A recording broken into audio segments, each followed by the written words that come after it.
আজ ভাবলাম আপনাদের সঙ্গে খেতে খেতেই গল্প করব। বলুন তো এটা কি তরকারি নিয়েছি? আমার পাতে তিনটা তরকারি। তো কে বলতে পারবে? একদমই বলতে পারবেন না, আমি জানি। তো আজকে ভাবলাম একটু খেতে খেতেই আপনাদের সঙ্গে গল্প করি। কি গল্প করব? প্রত্যেকটা বাইটে মনে হয় আল্লাহর অশেষ রহমত। আমি যে খাচ্ছি আর চাবাচ্ছি মনে হচ্ছে যে কি যে খাচ্ছি অমৃত বলে বুঝাইতে পারবো না।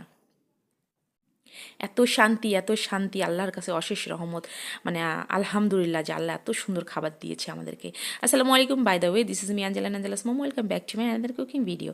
চলুন শেয়ার করি। আজকে একটা রেসিপি আপনাদের সঙ্গে শেয়ার করব। তো এখানে আমি বেশি করে একটু তেল দিয়ে দিয়েছি।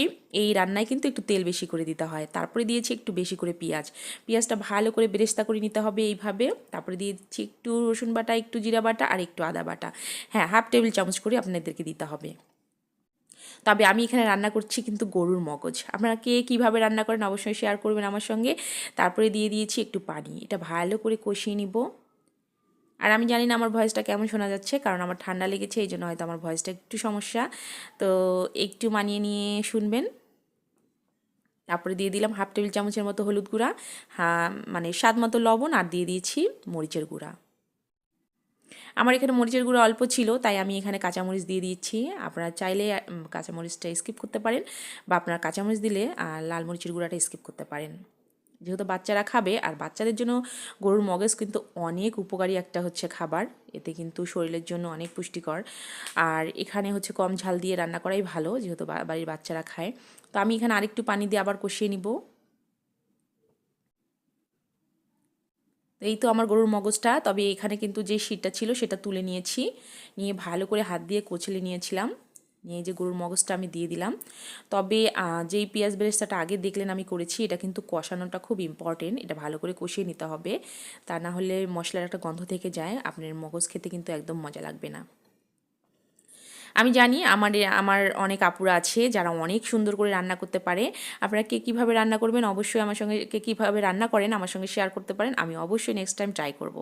তারপর আমার গরুর মগজটা অনেকটা হয়ে গেছে। এখানে আমি গরম মশলার যে গুঁড়াটা আছে সেটা হচ্ছে দিয়ে দিচ্ছি। তবে এটাকে আমি ভালো করে একটু নেড়ে চেড়ে দিব। আবার আমি ঢাকনা দিয়ে দিচ্ছি। তো দেখতেছেন উপরে তেল ছেড়ে দিয়েছে, যেটা অনেকটা হয়ে গেছে।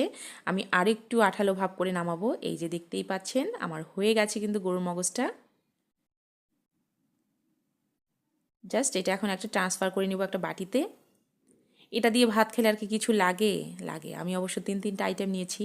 এই যে আমার গরুর মগজ, তারপরে নিয়েছি একটা গিমা আলু চুচুটি, তারপরে নিয়েছি ছোটো মাছের একটা তরকারি।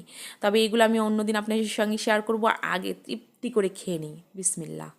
এত মজা আমি আপনাদেরকে বলে বোঝাইতে পারবো না। আপনারা কে কীভাবে গরুর মগজ রান্না করেন অবশ্যই আমার সঙ্গে শেয়ার করবেন।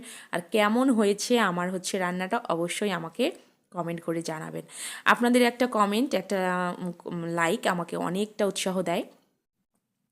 আমি না বুঝতে পারতেছিলাম না যে খাবো না আমি ভিডিও করব, এই হলো অবস্থা। আজকের মতো এই পর্যন্ত, আগে তৃপ্তি করে খেয়ে